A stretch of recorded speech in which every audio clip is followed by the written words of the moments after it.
ओम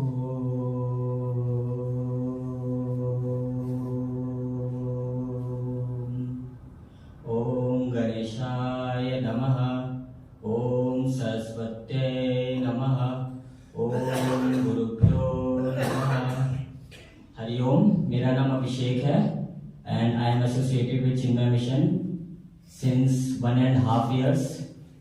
तो हमने देखा कि धर्म के रथ में रथ के पहिए, घोड़े और लगाम की क्या जरूरत होती है, उसका क्या अर्थ होता है, उसकी क्या भूमिका है। तो आज का मेरा विषय है सारथी। अब मान लीजिए धर्म के रथ में रथ के घोड़े, पहिए और लगाम तो ठीक है, लेकिन सारथी अच्छा नहीं है, तो क्या रथ ठीक से चलेगा? नहीं चलेगा। रथ को ठीक से चलाने के लिए सारथी का बुद्धिमान और कुशल होना आवश्यक है। इसलिए श्री राम जी कहते हैं, ईश भजनु सारथी सुजाना। ईश का अर्थ है ईश्वर, भजनु का अर्थ है भक्ति, सारथी सुजाना का अर्थ है इंटेलिजेंट चैरिटियर, बुद्धिमान सारथी। यानी कि ईश्वर की भक्ति ही बुद्धिमान सारथी है। भगवत गीता में भी श्री कृष्ण कहते हैं, if you have unswerving devotion in me and me alone, I will take care of all your needs. यानी कि अगर हमारे श्री कृष्ण के प्रति अटूट भक्ति है तो वो हमारी सारी जरूरतों का ध्यान रखेंगे। लेकिन आज के जीवन में सत्य तो यह है कि हमने कभी भी ईश्वर के प्रति संपूर्ण समर्पण किया ही नहीं है। Why I am saying this? This is because nowadays we have given more importance to things than to our values. First we want security, followed by comfort and then greater pleasure. We want a bigger house and more things around us. तो अब समझते भक्ति है क्या? You know what is the greatest force that motivates us to do something? That is love. And when our love is towards God, it is called bhakti.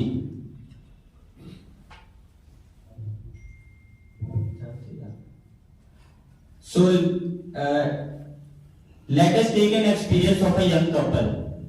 When a new baby comes to their life which was previously focused on their likes and dislikes is now completely focused on what is good for the child. And what if our altar is all powerful, all divine God? Wouldn't it be transformational? Yes. अगर हम अभी तो मैंने बच्चे का example दिया, अगर हम मीराबाई का एग्जांपल देखें तो जब मीराबाई 4 साल की थी तो उन्होंने एक शादी देखी और अपने माँ से पूछा, माँ मेरा दूल्हा कौन होगा? तो माँ ने बोला, हंसते हुए श्री कृष्ण की मूर्ति की तरफ इशारा किया और कहा, वो होगा तुम्हारा दूल्हा। बस उसी वक्त से मीराबाई ने श्री कृष्ण को अपना सब कुछ मान लिया और संपूर्ण समर्पण कर दिया श्री कृष्ण को।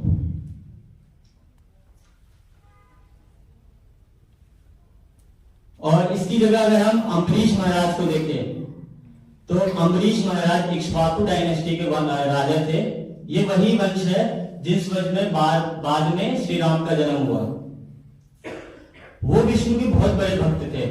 ऐसा माना जाता है कि वो अपना मन का प्रयोग ईश्वर का ध्यान करने के लिए करते थे और अपने शब्दों का प्रयोग ईश्वर का गुणगान और उनका भजन गाने के लिए करते थे। अपने कानों का प्रयोग उनका भजन सुनने के लिए करते थे और अपने हाथ और पैरों का इस्तेमाल ईश्वर के मंदिर तक जाने के लिए और उनकी मूर्ति को साफ करने के लिए करते थे। अपनी जीभ का प्रयोग वो उनका भजन और गुणगान गाने के लिए करते थे। अम्बरीश महाराज ने अपने लिए कभी कुछ नहीं मांगा। उन्होंने पूर्ण समर्पण कर दिया सिर्फ विष्णु को। वो विष्णु को प्रसन्न रखने के लिए एकादशी का व्रत करते थे। अब एकादशी का व्रत उनका एक दिन पहले से ही स्टार्ट हो जाता था शाम को, और अगले दिन द्वादशी को सुबह जाके खत्म होता था। तो उसकी व्रत की शक्ति से इंद्र तक घबराते थे। इंद्र को लगता था कहीं मेरा राज्य, मेरी गद्दी न छिन जाए।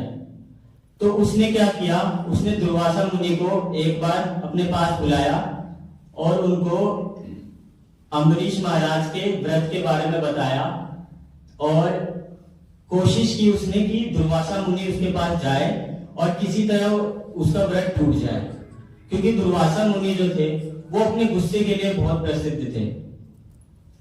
तो दुर्वासा मुनि ने ये सूचना पहुंचाई कि वो अपने 100 ऑफ डिसाइपल्स के साथ उनके पास पहुंच रहे हैं।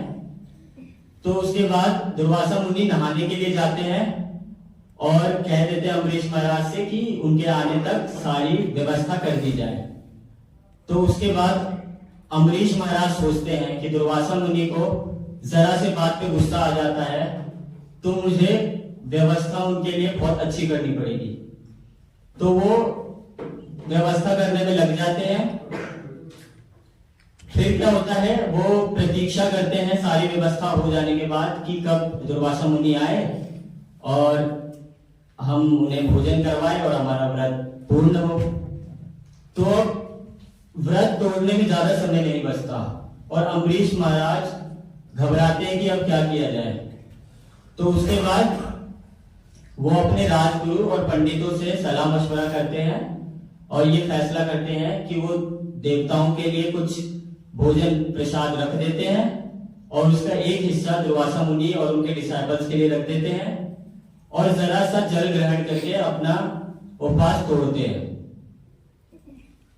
तो दुर्वासा मुनि वो तो बहुत ज्ञानी थे, उनको वहीं से पता चल जाता है कि इन्होंने अपना व्रत तोड़ लिया है और वो क्रोधित होके अम्बरीश महाराज के पास आते हैं और कहते हैं तुम्हारी ऐसी चेष्टा कैसे हुई, तुमने देवताओं के प्रसाद में से मेरे लिए एक हिस्सा रखा है और अपना व्रत तोड़ लिया।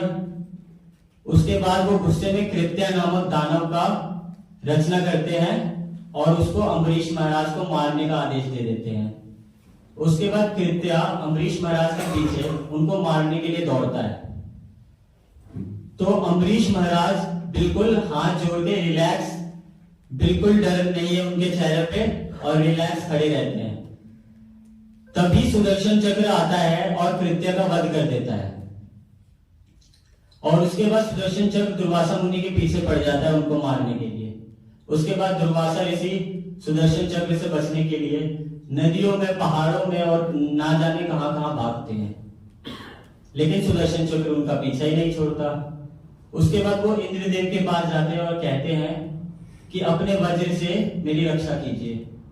तो इंद्र कहते हैं कि सुदर्शन चक्र का मुकाबला मेरा वज्र भी नहीं कर सकता, आप ब्रह्मा जी के पास जाइए जिन्होंने इस संसार की रचना की है। तो फिर वो ब्रह्मा जी के पास जाते हैं। ब्रह्मा जी कहते हैं सुदर्शन चक्र से तो मैं भी आपकी रक्षा नहीं कर सकता, आप शिव जी के पास जाइए। फिर वो शिव जी के पास जाते हैं तो शिव जी कहते हैं कि ये सुदर्शन चक्र विष्णु का है, वही आपकी रक्षा कर सकते हैं। तो फिर वो विष्णु जी के पास जाते हैं। अब विष्णु जी के पास पहुंचने के बाद वो विष्णु जी से प्रार्थना करते हैं कृपया अपने सुदर्शन चक्र से मेरी रक्षा कीजिए। तो विष्णु जी कहते हैं कि मेरे भक्त पे अगर कोई मुसीबत आती है तो ये सुदर्शन चक्र अपने आप ही उनकी रक्षा के लिए पहुंच जाता है।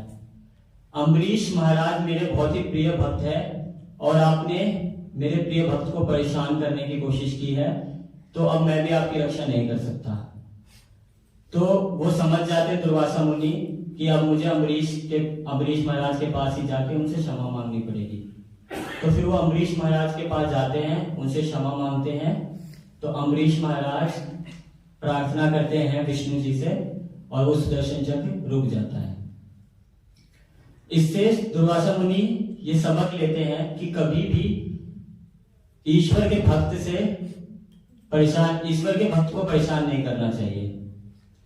ठीक अम्बरीश महाराज की तरह अगर हम अपने सभी कार्य ईश्वर को समर्पित करके संपूर्ण अटूट भक्ति से करें तो मैं ये विश्वास दिलाता हूं कि चाहे हमारे ऊपर कितनी भी मुसीबत, कितनी भी परेशानियां आ जाए, वो हमारे चेहरे से हमारा मुस्कान नहीं छीन सकती।